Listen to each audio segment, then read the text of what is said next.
Bom, vou usar essa fala inicial para endereçar a situação que ensejou o tema em debate hoje, que foi a infecção do presidente da República pelo novo coronavírus. Lembrando que a Covid-19 é uma doença para a qual ainda não existe vacina disponível, nem tratamento cientificamente comprovado. E que o presidente ele pertence a grupo de risco, pelo fato de ser uma pessoa idosa e por ter sequelas físicas decorrentes do grave atentado contra a sua vida nas eleições de 2018. Bom, ontem eu e o meu debatedor, o doutor Augusto, nós já registramos aí nossos votos de saúde ao presidente da República e aqui eu reitero a minha torcida para que ele convalesça rapidamente. O que choca é que esse mínimo de empatia com o próximo não é praticado por muita gente que se diz inclusiva, que se diz tolerante, que se diz progressista e até liberal, Ontem, diante da incerteza sobre o resultado do teste feito pelo presidente, a esgotosfera da internet subiu aquela hashtag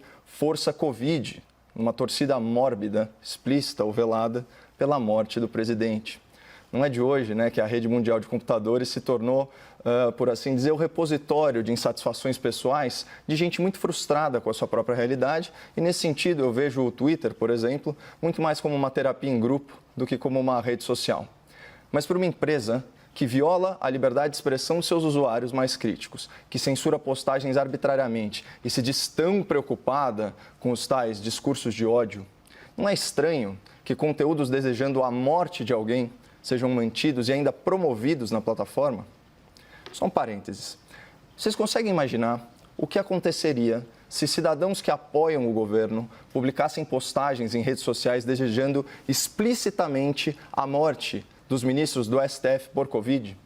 Seria certamente considerado um ataque antidemocrático às instituições. E ai de quem mencionasse os ministros Alexandre de Moraes ou Dias Toffoli. Essa pessoa seria investigada no inquérito ilegal das fake news, seria surpreendida por uma busca e apreensão injustificável, seria enquadrada na Lei de Segurança Nacional, acabaria presa preventivamente e os seus advogados nem teriam acesso aos autos do processo. Mas incitar o ódio contra o presidente da República, desejando a sua morte por escrito, aí pode. Mas, enfim, deixemos aí a esquerda e os radicais de centro com o seu ódio do bem, engajados aí nessa corrente virtual pela morte de um homem cujo único crime, até o momento, é pensar diferente deles. No fundo, sim, sua grande maioria, os participantes desse movimento Força Covid são inocentes úteis, tocados aí como gado pelo berrante da internet, que, diga-se de passagem, funciona em qualquer pastagem ideológica. O que realmente preocupa não são as manifestações das pessoas, são as manifestações do assim chamado quarto poder, a mídia. Parafraseando aqui Roosevelt, hoje, 7 de julho de 2020, é uma data que viverá na infâmia para o jornalismo brasileiro.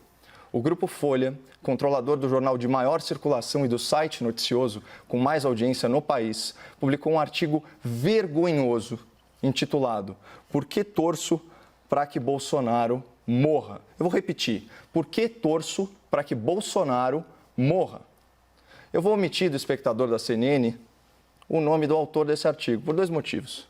Primeiro, quem escreve com tanto rancor, com tanta imprudência, com tanto radicalismo, na verdade, está desesperado para chamar a atenção. E eu não estou aqui para mimar gente carente. E segundo, na publicação original, online, o jornal Folha de São Paulo não declarou que a opinião do jornalista não reflete a sua própria.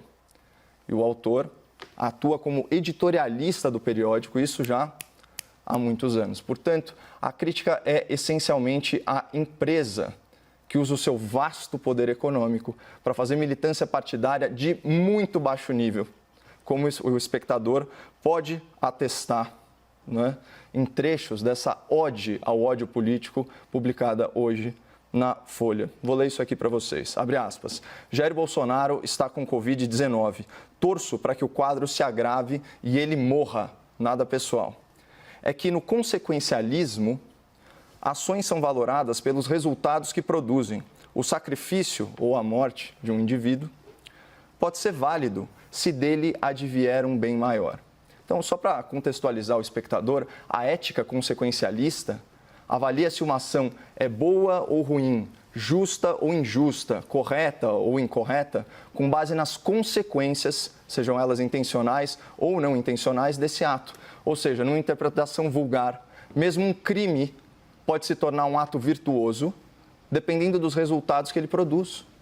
Então, assim, vejo o perigo dessa visão de mundo que vai relativizar a natureza do bem e do mal numa lógica quase maquiavélica, onde os fins justificam os meios. Então, saindo aí da teoria, indo para a prática, o que impede um transtornado mental radicalizado, como era o terrorista Adélio Bispo, né, ex-militante do PSOL, de ler um texto desse e se achar no direito moral de assassinar o presidente da República.